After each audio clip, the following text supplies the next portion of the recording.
बहुत पुराने समय की बात है। एक गांव में एक जौहरी की मृत्यु हो गई।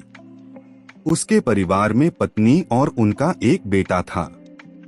जौहरी की मृत्यु के बाद उनके परिवार में पैसों की कमी आ गई।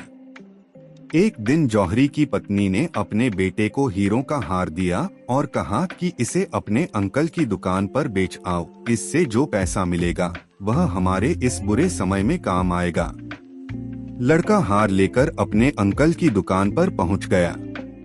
अंकल ने हार देखा और कहा कि बेटा, अभी तो बाजार में बहुत मंदी चल रही है। इस हार को तब बेच देना जब महंगाई हो। तुम्हें रुपयों की जरूरत है तो वह मैं तुम्हें दे सकता हूँ, और अगर तुम्हारी इच्छा हो तो तुम मेरी दुकान पर भी काम कर सकते हो। लड़के ने अंकल की बात मान ली और अगले दिन से ही लड़का अपने अंकल की दुकान पर काम करने लगा। समय के साथ साथ वह लड़का भी हीरों की अच्छी परख करने लग गया था। वह असली और नकली हीरे की तुरंत ही पहचान कर लेता था।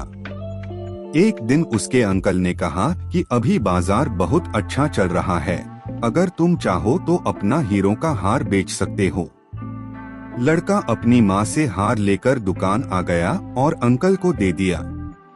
लड़के से उसके अंकल ने कहा कि अब तो तुम खुद भी हीरों की परख अच्छी तरह कर लेते हो। इस हार को देखकर इसकी कीमत का अंदाजा खुद ही लगा सकते हो, इसीलिए तुम इस हार की परख करो। लड़के ने हार को ध्यान से देखा तो उसे मालूम हुआ कि हार नकली हीरों का है। इसका तो कोई 1 रुपया भी नहीं देगा।